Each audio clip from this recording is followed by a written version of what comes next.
Hello everyone and welcome back to another video. Today I have with me a Dravid Gray M440 with the executive package and virtually every single option that you could get on this vehicle whenever it was brand new. With over a $70,000 original MSRP, this was a 2021 M440 with every single option. Basically, it has the ventilated seats, it's got the executive package, self-driving, and a variety of other really nice options. We don't want any copyright strikes, so I gotta turn that radio down. With 14,000 miles, this car is currently on sale for $57,480. So what I want to kind of discuss and go over with you guys today is if I would personally buy this car, or if it would be something that I would probably tell you to go towards a different option. I really haven't driven the M440 Coupes very much. I've driven a lot of the Grand Coupes. I personally drive a 340. We've got the Tempest level audio of our wonderful blower motors here inside of the cabin, and we're gonna turn that down a little bit. Exhaust is decent in comfort mode. It's got a little bit of a grunt, so you can tell that it's a 6-cylinder, but it's not excessive, which is very nice. You've got a beautiful, like, kind of frameless, this is BMW's standard kind of mirror and everything like that in here, but it's frameless and it looks really, really nice. And then for a coupe, you have a relatively large sunroof, which is also nice. All of the M Sport models with BMW are rocking these steering wheels. They've been doing this since 2019. Whenever they came out with the new X5, and that was the first year that they came out with the steering wheel. It's really good. It's nice and chunky. The paddles are in good position relative to the rest of your hand, and they are still using this probably up until on the 440. It'll probably be until about next year that they're doing this same steering wheel design and a lot of this interior cabin stuff.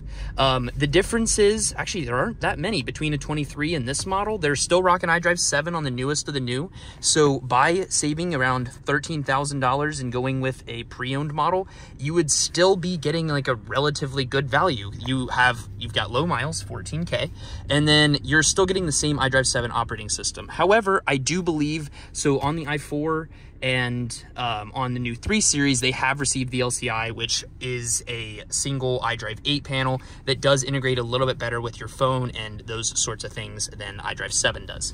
In here, you've got a wireless charger that can be used in conjunction with your phone in order to start the car, should you choose to do that.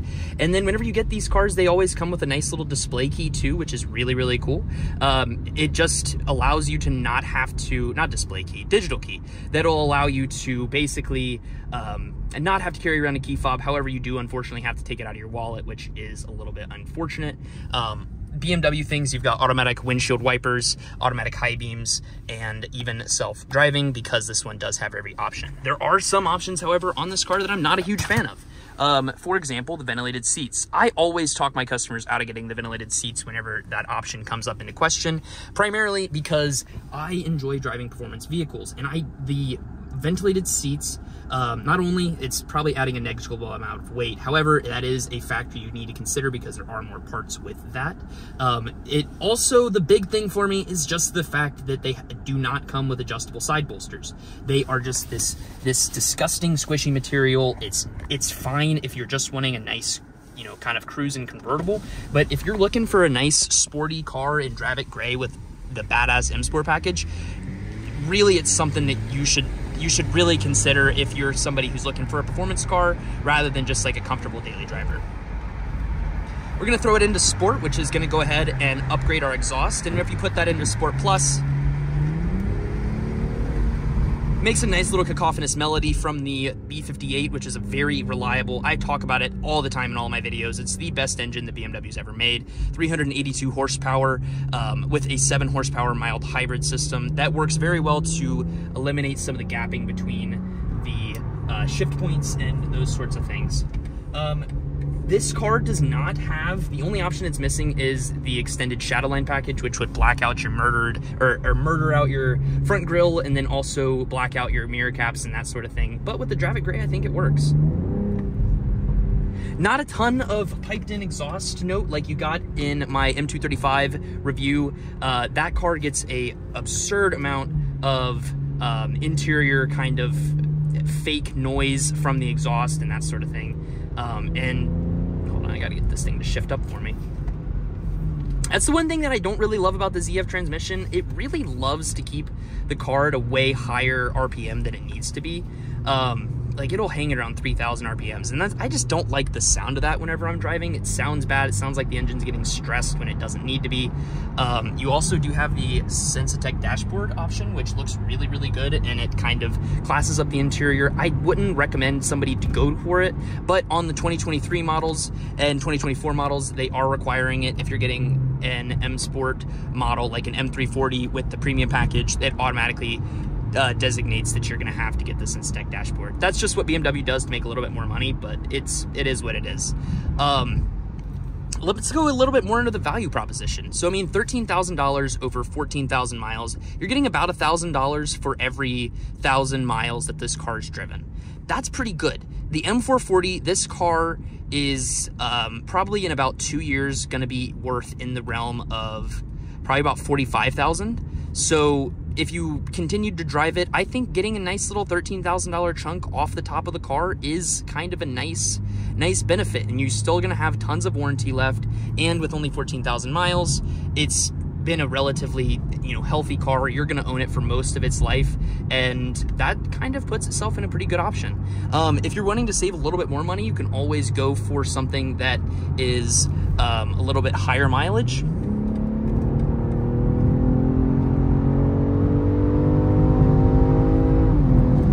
Car's really freaking fast. I'm over here in Mexico, so yeah, so it's pretty fast. 0 to 60 time, you're looking around 4.4 seconds.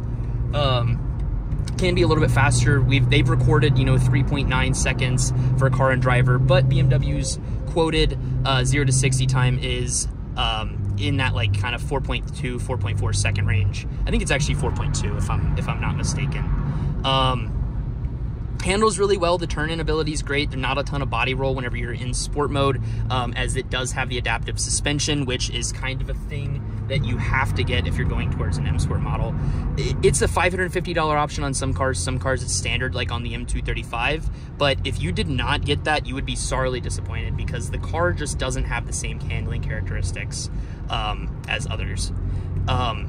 Really, the only thing that I would personally change on this car would be that I would go for, I would opt for the, what's it called?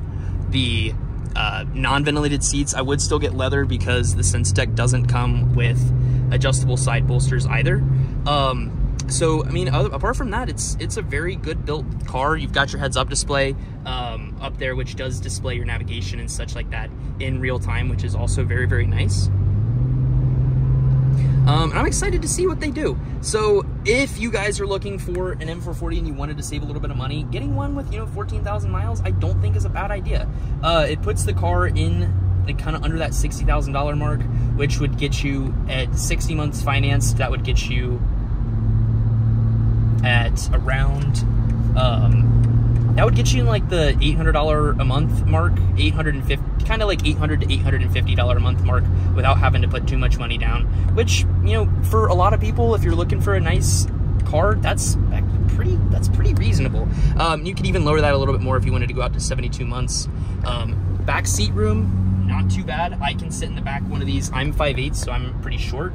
But for most people, they're going to be driving around. This is their daily driver. It's their only car, and you're wanting to have something that you can cruise on the weekends without having to. Sorry, somebody just started getting into my lane. Without having to worry about, who's in the back seat. You can put like a briefcase or something like that back there, but it's comfortable, and I have spent a considerable amount of time in these in the back seat, and it's fine. It's a 6 out of 10. It's not great. It's not bad.